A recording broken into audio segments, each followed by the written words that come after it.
Halo, Assalamualaikum warahmatullahi wabarakatuh. Selamat pagi anak-anak semuanya. Anak-anak kelas 7. Bagaimana kabar kalian hari ini? Semoga selalu dalam keadaan sehat walafiat, selalu dalam lindungan Allah Subhanahu wa taala. Amin.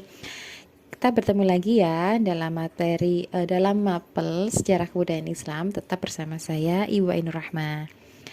Nah, untuk pertemuan kali ini kita akan membahas di bab yang sama, yakni bab apa? Khulafaur Rasyidin Abu Bakar As-Siddiq.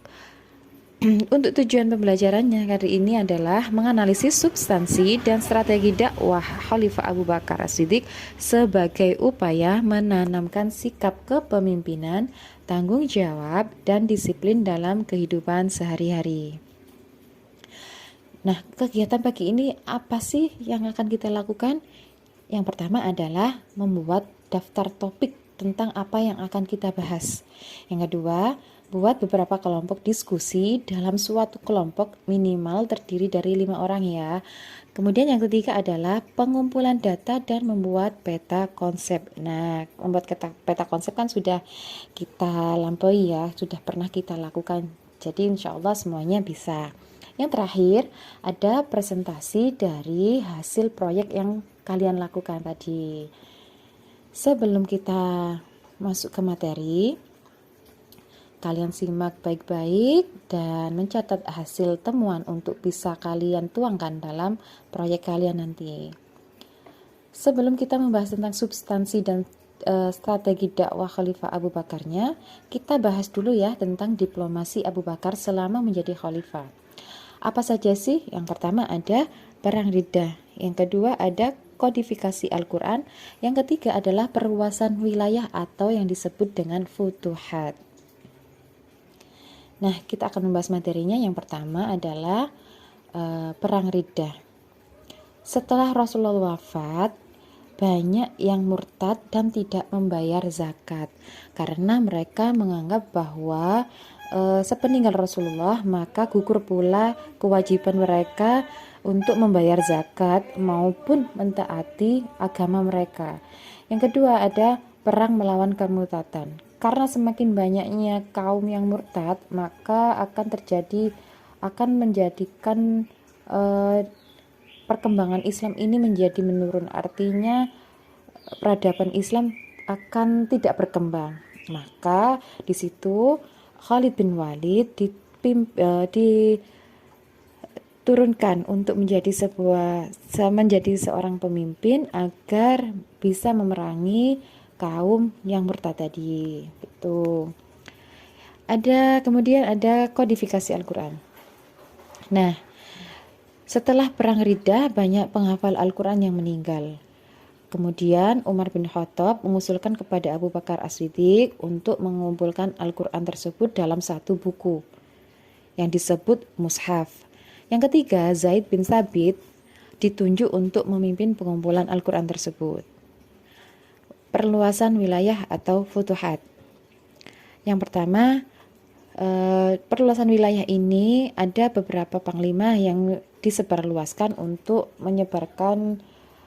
memperluas wilayah Islam. Yang pertama ada Abu Ubaidah ibnu Jarrah ditugaskan ke Himyr dan Humma. Yang kedua ada Yazid bin Abu Sufyan ke Damaskus. Yang ketiga ada Surahbil al-Hasanah dikirim ke Yordania. Yang keempat ada Amr bin As dikirim ke Palestina.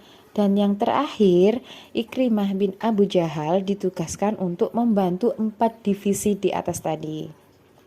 Nah, istilahnya Ikrimah ini menjadi mandor ya, yang bertugas untuk mengawasi dan membantu dari divisi pertama hingga keempat tadi. Nah, kita akan membahas tentang substansi dan strategi dakwah Khalifah Abu Bakar. Substansi dan strategi dakwah yang diterapkan oleh Khalifah Abu Bakar As-Siddiq, salah satu sahabat Nabi Muhammad SAW dan khalifah pertama dalam sejarah Islam, memiliki berbagai elemen penting yang mencakup substansi dakwah Khalifah Abu Bakar As-Siddiq. Yang kedua, strategi dakwah Khalifah Abu Bakar As-Siddiq. Prinsip-prinsip dakwah Khalifah Abu Bakar. Pada hakikatnya, Dakwah bukan sekedar usaha meningkatkan pemahaman keagamaan dalam tingkah laku pandangan hidup saja, tetapi juga menuju sasaran yang lebih luas. Apalagi pada masa sekarang ini, dakwah harus lebih berperan menuju kepada pelaksanaan ajaran Islam secara lebih menyeluruh dalam berbagai aspek kehidupan. Untuk mencapai keberhasilan suatu dakwah sangat ditentukan oleh berbagai unsur-unsur dakwah seperti dai, mad'u, materi, metode, dan tujuannya. Dakwah yang beliau lakukan, dakwah yang Abu Bakar lakukan berlandaskan keadilan, kasih sayang, sabar, ikhlas, saling menghargai, dan sikap peduli terhadap orang lain, baik orang Islam maupun non-Islam. Beliau melakukan dakwah dengan menetapkan prinsip-prinsip keteladanan. Diingat ya, digarisbawahi bahwa prinsip-prinsip keteladananlah yang dipakai oleh Khalifah Abu Bakar. Substansi dakwah Khalifah Abu Bakar As-Siddiq. Yang pertama ada tauhid atau kepercayaan kepada Allah Subhanahu wa taala. Substansi dakwah Khalifah Abu Bakar adalah menekankan ketauhidan atau kepercayaan kepada Allah Subhanahu wa taala dengan menegaskan konsep monoteisme dan pentingnya menegaskan Allah dalam ibadah. Yang kedua, moralitas dan etika. Abu Bakar dikenal sebagai sosok yang sangat etis dan moral dalam kehidupannya. Substansi dakwahnya termasuk menekankan pada nilai-nilai moral seperti kejujuran, keadilan, dan kebaikan kepada sesama manusia. Yang ketiga, ada kepemimpinan dan kepemimpinan dengan teladan. Khalifah Abu Bakar mempraktikkan kepemimpinan dengan teladan. Substansi dakwahnya melibatkan penggunaan tindakan dan perilaku pribadinya sebagai contoh yang kuat bagi umat Islam. Nah, kita masuk ke strategi dakwah Abu Bakar. Apa saja strategi yang dilakukan oleh Abu Bakar As-Siddiq? Yuk, disimak baik-baik ya. Yang pertama ada keteladanan pribadi. Abu Bakar berusaha menjadi contoh yang baik dalam semua aspek kehidupannya. Strategi utama dakwahnya adalah keteladanan diri, yang berarti bahwa tindakan dan perilaku baiknya menjadi inspirasi bagi orang lain untuk mengikuti Islam. Yang kedua ada berbicara dengan lembut. Abu Bakar adalah seorang yang mempunyai pendekatan lunak dan berbicara dengan lembut. Beliau tidak hanya berbicara kepada orang, tetapi juga mendengarkan dengan penuh perhatian. Ini adalah strategi yang sangat penting dalam berkomunikasi dengan non-muslim dan mendekati mereka dengan saling pengertian.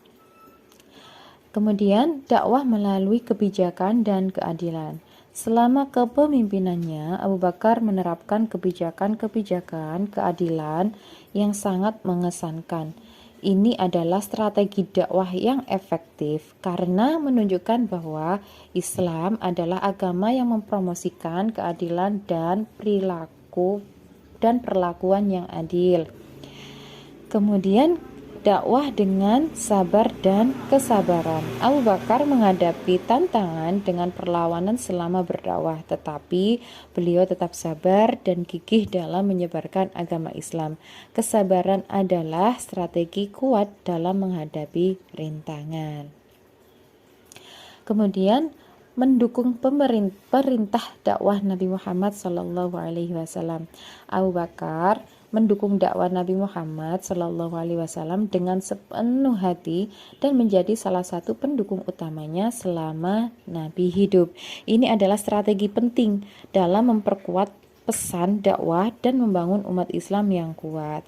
Nah, itu tadi bagian terakhir dari substansi dan strategi dakwah Khalifah Abu Bakar. Terima kasih karena sudah baik dalam mendengarkan. Selamat mengerjakan dan tetap semangat ya. Sehat selalu. Wassalamualaikum warahmatullahi wabarakatuh.